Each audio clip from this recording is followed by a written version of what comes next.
專家開咪。繼續翻嚟呢一 part 咧，就係專家開咪呢一 part 翻嚟咧，講下地產代理方面啦。咁啊，地產代理而家要持牌，大家都知道噶啦，要揾持牌代理咧進行呢個銷售啊買賣咧，大家都應該知道噶啦。咁近日咧，內地有啲平台啊，網上有唔少嘅內地博主咧推銷香港嘅樓盤喎。咁究竟呢方面呢個守則係點樣咧？我哋請埋呢一位嘉賓同我哋傾下啦，就係地產代理監管局嘅執行總監陳宇景律師啦。Hello， 陳律師你好。Hello， 你好。係啦，嗱咁啊頭先都講啦，近年咧內地咧平台啦，網上都有唔少內地嘅博主啦，甚至係推銷翻香港啲樓盤啊，譬如好似小紅書啊、抖音等等嘅，甚至仲話咧可以帶客嚟到香港呢邊咧睇樓添，有啲咧仲自稱埋咧置業顧問咧喺香港咧進行呢個銷售嘅。咁想講下啦，監管局方面有冇留意到相關嘅情況同趨勢呢？係其實監管局一直咧都有留意到咧，喺內地嘅一啲嘅博主咧，佢哋透過內地嘅平台咧，咁咧就去即係講下香港嘅物業啊各方面啲資料咁樣嘅。而佢哋嘅對象一般咧，其實都係啲即係內地嘅人士啦嚇。就係呢一樣嘢咧，其實我哋一直咧都係透過唔同嘅渠道咧，喺網上面發放資訊啦，同埋提醒呢度內地分別得內地或者本地都好啦。若果要委託一啲嘅即係地產代理去處理一啲香港物業嘅交易嘅話咧，係需要揾持牌嘅地產代理先得嘅。由於即係社交媒體好盛行啦，即係好多人都好方便咁樣，我就喺撳一撳就已經睇到咯，係咯，又可以交流到咯，係咯，好多啦，咁啊喺度睇啦。咁其實我哋咧都即係有去信同埋一聯絡一啲嘅即係好多呢啲資訊流通嘅網頁機構咧，同佢哋即係促請下佢哋即係了解下香港嗰個情況，同埋咧就同我哋配合咁樣嘅嚇。咁如果你話一啲博主佢哋除咗介紹之外，甚至乎話嚟到香港真係做一啲地產代理工作，佢又冇牌嘅話咧，其實咧我哋係會處理嚇。咁我哋一定會嚴肅去處理。當然啦，即係對於嗰啲自稱話顧問或者非代理嘅人士啦，其實你哋監管局喺法律定義上面，去點樣去界定佢哋係咪觸犯咗呢個地產代理條例咧？係嗱。其實地產代理工作咧喺地產代理條例裏面咧係有一個定義嘅嚇，咁嗰個定義都幾廣泛嘅。咁其實就係講緊咩咧？就喺嗰個業務過程裏面咧，咁佢係介紹呢啲客戶佢係想出售或者出租啦，或者一個咧就想買入或者係即係租入啦咁樣。即係你做一個中間人做一個介紹或者做啲議價嘅工作。又或者喺業務過程裏面咧，將啲議價同埋呢啲嘅介紹做完咗之後咧，就令到雙方達成協議一啲工作。咁呢啲都係即係喺個地產代理個工作即係佢個法律嘅定義裏面咧包含咗嘅。咁至於你話點樣為之係做到係一個地產代理工作涉及個法例咧，咁我哋真係視乎個別情況而定啦。你好難就話顧問就係有做，代理就冇做咁，即係究竟嗰個只不過係一個名嘅啫。咁最緊要就係視乎個別嗰個實際情況係點樣嘅。係咪要睇翻佢個當時嗰個意圖啊？甚至可能其實佢喺過程當中扮演嘅角色啦。係啦，其實最重要嘅咧就係話佢個行為上去做咗啲乜嘢嘢嚇，係咪跌咗落去即係嗰個法例裡面嗰個框架裡面？如果係又係跌咗落去法例個框架裡面，而佢又冇牌嘅話咧，咁就變咗係一個無牌從事地產代理工作。咁香港嚟講係一個刑事罪行嚟嘅。當然啦，目前咧根據香港法規咧就對持牌代理有明確指引啦。但係對於咧非地產代理嘅身份去推銷員啊、銷售又或者咧係協助促成交易，有啲咩準則或者監管局點樣去跟進啊，或者監察咧？除咗喺個地產代理條例裏面有一啲嘅豁免嘅情況之外咧，其他嘅人士咧，如果去進行地產代理工作咧，其實都需要即係領有牌照嘅。咁喺個法例裏面咧就即係定明咗啦，若果你係沒有一個地產代理牌照去進行啲地產代理工作嘅話咧，最高嗰個刑罰咧其實就係罰款50萬同埋監禁2年嘅。咁至於你話聘請一啲嘅無牌嘅人士去從事地產代理工作咧，咁最高嘅刑罰咧就係罰款10萬同埋監禁6個月嘅。咁其實監管局喺呢一方面咧，就係我哋會透過即係若果市民係俾到資訊我哋嚇，佢話我接觸到有一個無牌嘅人士，即係做地產代理工作啊咁樣，其實佢可以向我哋作出投訴，我哋會調查嘅。咁又或者其實我哋另一方面，其實我哋都係有一啲嘅巡查工作，不論喺網上好啦，甚至乎咧我哋都喺一手嘅樓盤裏面咧做一啲巡查工作咧。若我哋有發現有即係涉嫌無牌嘅人士咧係從事地產代理工作嘅話咧，其實我哋都會跟進處理。頭先你講啦，即係都會有啲巡查工作啦，日後會唔會加強呢方面嘅巡查工作？又或者頭先講啦，喺網上面睇，甚至可能你哋會唔會揾啲同事假扮啲買家去放蛇咧？我俗稱。至於個執行嘅細節咧，我就唔透露啦嚇。咁但係咧就可以肯定嘅咧，就係我哋一直都有做嚇，亦都會係繼續會加強去做嘅。嗱，若果要檢控咧，大家覺得會唔會有一定嘅難度咧？因為唔同 case 啦、唔同個案，可能咧都當中個過程嘅都唔一樣啦，亦都有涉及內地啦、有非本地嘅持牌人士嘅違規行為啦。喺呢方面，地監局會唔會同警方或者內地一啲監管部門聯手做一啲嘅打擊行動咧？係其實我哋就即係。正如頭先所講啦，即係無牌從事地產代理工作咧，係一個刑事罪行啦嚇。咁我哋經過調查之後咧，若果係發現有足夠證據咧，我哋都會係轉介俾警方，即係進行檢控啊各方面嘅工作嘅。其實喺呢一方面咧，我哋會視乎個案情而定咧，我哋會同唔同嘅執法機構咧係即係做一啲合作工作嘅。頭先咧一開始嘅時候，你有講到啦，即係咧內地一啲平台啦，網上咁啦，你哋都有咧同啲平台嗰啲話事人咧，其實都反映翻香港有啲實際嘅法例啊，或者買賣上面係點樣？其實佢哋有啲咩 feedback 俾你哋嘅咧？嗱，咁就其實個別嘅反應不一啦嚇，咁詳情我就唔喺呢度透露啦嚇，因為呢啲工作咧就即係都好多細節喺裏邊嘅嚇。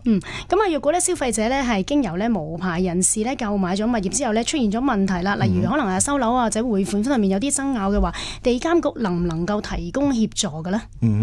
嗱，首先即係監管局咧係一直都即係提醒消費者咧千祈就唔好咧，就透過一啲即係無牌嘅人士咧去處理啲物業交易嘅嚇。咁持牌地產代理即係大家都知佢哋要考試啦嚇。咁甚至乎又有一啲嘅持續進修啊。咁佢對即係物業交易方面咧係有一定嘅知識喺度嘅。亦都受到監管局嘅規管嚇。若果佢哋嘅即係行為操守啊，有啲即係唔稱職嘅情況咧，其實就可以咧即係透過投訴咧，就等我哋去規管翻咁樣。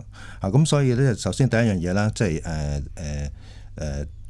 市民就即係唔好透過無牌嘅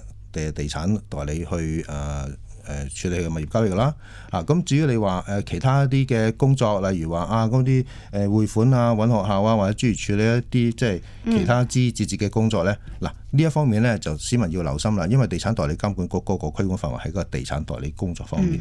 若果一啲嘅工作，例如你講緊係揾學校啊、匯款啊，或者係我點可唔可以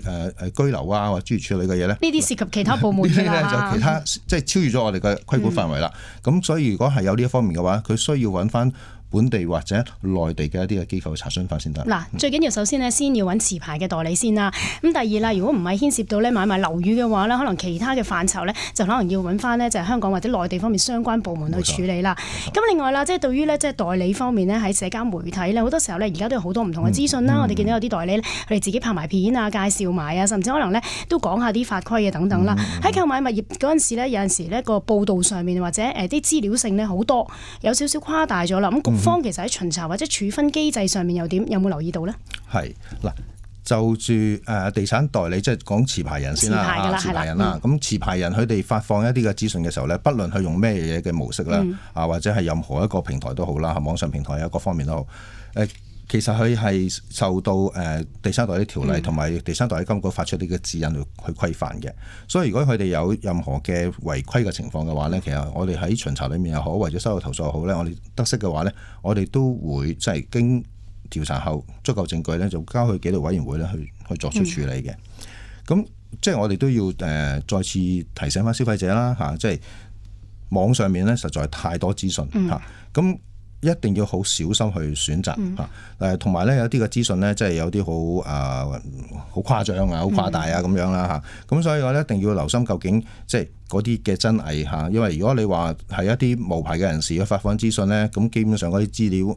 係唔係真嘅咧？同埋嚟講咧，究竟會唔會有機會將你個個人資料提供咗俾人？因為同佢溝通嘅時候提供咗個人資料俾人利用咗咧，呢啲牽涉到私隱啊，係私隱嘅問題啦，甚至乎可能係騙局啊，要你交錢啊，各方面嘅嘢。咁所以咧一定要小心。咁我哋點樣去識別嚇？究竟我睇呢啲乜嘢即係網上海量咁多資訊，我睇邊啲比較係穩陣啲啊？咁樣咧，其實咧一個地產代理，香港嘅地產代理發廣告嘅時候咧，最低嘅要求咧，佢都需要咧係有佢公司嘅營業名稱，同埋咧佢公司嘅牌照號碼，或者我哋發出嘅營業詳情說明書嘅號碼。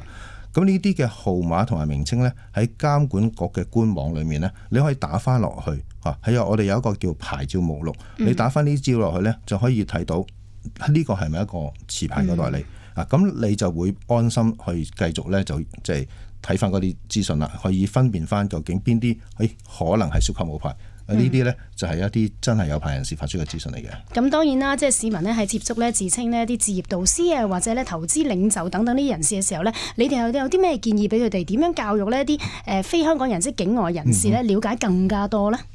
嗱。至於咧就好多人士就講到自己好專業啊，各方面各方面咁樣啦。咁其實有啲都係覺得自己好專業嘅，係咪真係專業或者有冇俾人呃咧？就真係要小心啦。係啦，正如我頭先所講啦，咁就一定要好小心。之後我哋要認清嗰個人啦。如果即係來歷不明人士嘅話，係咪個騙局啊？因為而家網上好多嘅騙局啊，又或者會唔會攞咗你個人資料做第二啲嘢咁樣？咁呢個係要真係自己一定要小心嘅。咁如果你話我要了解下嗰個對方係啲咩人士嘅話咧，其實咧就首先佢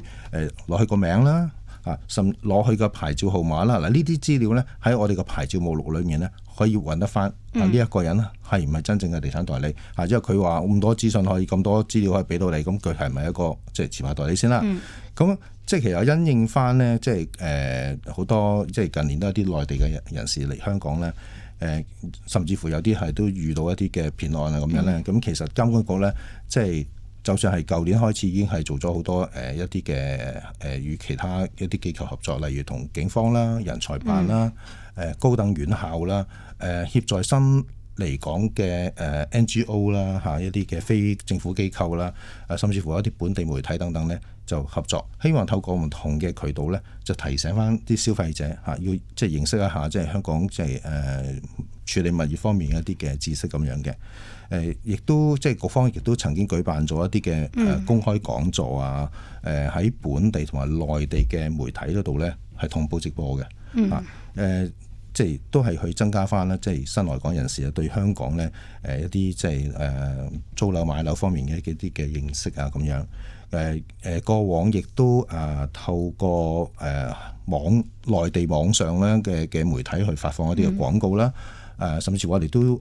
參加咗即係內地舉辦嘅教育展覽咧，即係各式各樣嘅工作咧就。喺即係希望滲入去咧，就令到咧就係內地嘅朋友咧可以即係了解下香港置業啊或者租樓方面一啲嘅即係知識啊咁樣嘅，即係呢一方面嘅工作我哋都會繼續嘅。當然啦，要做一個精明嘅消費者，無論係境外定係境內啦，其實都真係要多做功課啦，了解多啲嚇。今日咧多謝晒陳宇京律師，多謝晒。